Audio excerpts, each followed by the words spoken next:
ఈ వీడియోలో మనం క్లియర్‌గా ఎక్స్‌ప్లెయిన్ చేయబోతున్నాను. డాక్టర్ మీనల్ గారు ఫ్రమ్ ఎపియాన్. మీరు ఒక్కసారి ఈ వీడియో చూసి మీకు వస్తున్నది నెక్ పెయినా? లేకపోతే భుజం పెయినా? అన్నది తెలుసుకోండి. దానికి తగ్గ ట్రీట్మెంట్ కూడా మనం ఈ వీడియోలో డిస్కస్ చేయబోతున్నాం. నమస్తే అండి. నమస్తే. సో, నాకొస్తున్నది భుజం పెయినా? లేదా నెక్ పెయినా? అర్థం కావట్లేదు. ఎందుకంటే ఇక్కడి నుంచి ఇదంతా పెయిన్ ఉంది. సో, ఏది ఏ పెయిన్ అని ఎలా డిఫరెన్షియేట్ చేయడం? ఫస్ట్ ఇస్ పేషెంట్ వస్తే పేషెంట్‌లో మాట్లాడితే హిస్టరీ ప్రకారం ఐడెంటిఫై అవుతుంది. నెక్ నుంచి స్టార్ట్ అవుతుందా? భుజంలో స్టార్ట్ అవుతుందా? రాత్రి ఎక్కువ అవుతుంది. తర్వాత చేయిలో మంట, తిమ్మిరి ఉందా లేదా? దాని ప్రకారం కొంచెం డిఫరెన్షియేట్ చేస్తాము. తర్వాత కొన్ని క్లినికల్ టెస్ట్ ఉంది. సో నెక్‌కి కొన్ని క్లినికల్ టెస్ట్ ఉంది. తర్వాత భుజంకి there are so many test చేస్తాము పేషెంట్స్‌లో. యాక్టివ్ టెస్ట్, పాసివ్ టెస్ట్ ఉంది. తర్వాత నా దగ్గర హై రెజల్యూషన్ అల్ట్రాసౌండ్ స్కాన్ ఉంది. స్కాన్‌లో అగైన్ చూస్తాను ఇది భుజంలో ప్రాబ్లం ఉందా లేదా, అండ్ నెక్లో ఉంటే then we have to go for MRI. So దాని ప్రకారం ఎంఆర్ఐ స్కాన్ చేస్తే దెన్ వీ ఐడెంటిఫై అండ్ దాని ప్రకారం ట్రీట్మెంట్ చేస్తాము. సో, ఇప్పుడు నాకు ఐయామ్ జస్ట్ 25-30 ఈ ఏజ్ బ్రాకెట్‌లో ఉన్నాను. నాకు ఇప్పుడే neck pain, shoulder pain start అయింది.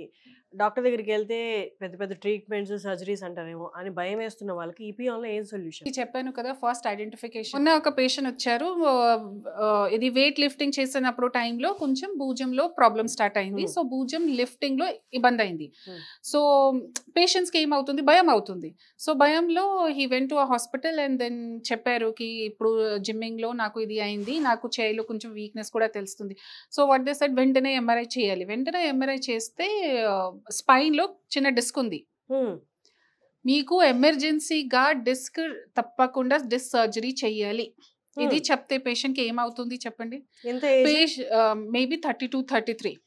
సో ఆల్రెడీ పేషెంట్కి నేను టెన్నిస్ ఎల్బోకి ట్రీట్మెంట్ చేశాను. సో వెంటనే he came back to me and చాలా ఫియర్గా హీ వాజ్ లైక్, మేడం మీరు చెప్పండి. సరే సార్, మీకు ప్రాబ్లం ఇక్కడ, నాకు ఇది భుజం లిఫ్టింగ్లో ఇబ్బంది అవుతుంది. ఇదే ప్రాబ్లం కదా, వేరే ప్రాబ్లం లేదు కదా? లేదు సార్. నెక్ ప్రాబ్లం ఉంది? లేదు మేడం, నెక్ ప్రాబ్లం లేదు. ఏ సర్జరీ చెప్పారు? నెక్ సర్జరీ చెప్పారు. సో యూ అండర్స్టాండ్, ఇది 32 years పేషెంట్కి జస్ట్ ఒక సింపుల్ భుజం ప్రాబ్లం ఉంటే నెక్ సర్జరీ చెప్తే కష్టం కదా. సో తర్వాత ఐ టోల్డ్ హిమ్, సి ఇప్పుడు ఫస్ట్ ఇది టాబ్లెట్స్ ఉన్నాయి, టాబ్లెట్స్ మసల్ రిలాక్సెంట్ చెప్పారు, కొన్ని యాంటీ ఇన్ఫ్లమేటరీ చెప్పాను. 3 days వరకు మీరు ఇది చేయండి. ఆఫీస్ వర్క్ ఎక్కువ, ల్యాప్టాప్ వర్క్ ఎక్కువ అవాయిడ్ చేయండి, డ్రైవింగ్ ఎక్కువ అవాయిడ్ చేయండి, ఇంట్లోనే రెస్ట్ చేయండి. 3 days తర్వాత కాల్ చేస్తాం. నిన్న కాల్ చేసిన తర్వాత మంచి అయింది మేడం, ఇప్పుడు స్టార్ట్ నొప్పి తగ్గింది, బాగానే ఉంది, చేయిలో వీక్నెస్ కూడా కొంచెం తక్కువ అయింది.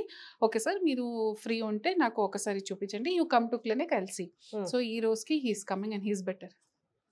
సో ఇదే కన్ఫ్యూజన్ లో చాలా మంది పేషెంట్స్ కి అన్నెసెసరీ వేరే వేరే ట్రీట్మెంట్స్ కి భయం అవుతుంది. ఇది భయంలో దే కీప్ ఆన్ సఫరింగ్ కదా. సో ఇది ఇంపార్టెంట్ ఉంది. సో భుజం నొప్పి ఉంది, నెక్ నొప్పి ఉంది, ఐడెంటిఫికేషన్ చాలా ఇంపార్టెంట్ ఉంది. సో క్లినికల్ టెస్ట్ ఉన్నాయి నా దగ్గర. ఐ మీన్స్ జనరల్ గా in medical practice we have clinical test. Neck కి స్పెసిఫిక్ టెస్ట్ ఉంది, భుజం కి స్పెసిఫిక్ టెస్ట్ ఉంది. టెస్ట్ ప్రకారం 90% ఆఫ్ ద టైం డయాగ్నోసిస్ అవుతుంది. But you have to assure that ఇది టెస్ట్ వీఆర్ పర్ఫార్మింగ్. పేషెంట్స్ కి హిస్టరీ చాలా ఇంపార్టెంట్ ఉంది అండ్ అవసరం ఉంటే ఎంఆర్ఐ ఆర్ అల్ట్రాసౌండ్ చేయాలి. 30s లో ఉన్న వారికి సర్వైకల్ స్పాండిలైటిస్ స్టార్ట్ అయితే వాళ్ళకి ఇపియాన్‌లో దొరికే ట్రీట్మెంట్ ఏంటి? సర్వైకల్ స్పాండిలైసిస్ కి సాఫ్ట్వేర్ లో చాలా కామన్ గా ఉంది. అందుకంటే కంటిన్యూస్ గా ఇది ల్యాప్టాప్ లో పని చేస్తున్నారు. తర్వాత వీకెండ్స్ లో they go for all this racket sports and trekking అన్ని, షోల్డర్ ఎక్కువ బరువు లిఫ్ట్ చేస్తే they go for trekking and. So software లో చాలా మంది పేషెంట్స్ కి సర్వైకల్ స్పాండిలైసిస్ ఉంది. సర్వైకల్ స్పాండిలైసిస్ కి చాలా ట్రీట్మెంట్ ఉంది. మీన్స్ ప్రోటోకాల్ ప్రకారం టాబ్లెట్స్ ఉన్నాయి, ఎక్సర్సైజెస్ ఉన్నాయి, తర్వాత ఇంజెక్షన్స్ ఉన్నాయి. కొన్ని పేషెంట్స్కి రెడ్ ఫ్లాగ్స్ ఉంటే సర్జరీకి వెళ్ళాలి. సో రెడ్ ఫ్లాగ్స్ ఏంటి? చేయిలో వీక్నెస్, ఇంకా కాల్లో వీక్నెస్, యూరిన్ మోషన్ కంట్రోల్ లేకపోతే తప్పకుండా సర్జరీకి వెళ్ళాలి. ఇది ఈ కండిషన్స్కి రెడ్ ఫ్లాగ్స్ అంటాము. ఈ లేకపోతే ఇంజెక్షన్స్ ఉన్నాయి. ఏ ఇంజెక్షన్? రేడియో ఫ్రీక్వెన్సీ అబ్లేషన్ ఉంది, నర్వ్ రూట్ ఇంజెక్షన్స్ ఉంది, ట్రిగర్ పాయింట్ ఇంజెక్షన్స్ ఉంది, పిఆర్పి ఉంది. సో చాలా టైప్ ఆఫ్ ఇంజెక్షన్స్ ట్రీట్మెంట్ ఉంది which are giving more than 80-90% success rate. Okay, so ఇది ఈపియాన్ లో ఇది ట్రీట్మెంట్ ఉంది. హోలిస్టిక్ వేలో లైఫ్ స్టైల్ మోడిఫికేషన్స్ చేస్తాము, డయట్ రిస్ట్రిక్షన్స్ చెప్తాను, తర్వాత ఎక్సర్సైజెస్ ఇంపార్టెంట్ ఉంది, తర్వాత పని చేసినప్పుడు ల్యాప్టాప్ ఏ పొజిషన్ లో ఉండాలి, పని చేసినప్పుడు ఏమేమి ప్రికాషన్స్ ఫాలో చేయాలి, చైర్ చేంజెస్ చేయాలి, ఇంట్లో పని చేసినప్పుడు ఏమేమి చేంజెస్ చేయాలి అన్నీ చెప్తాను.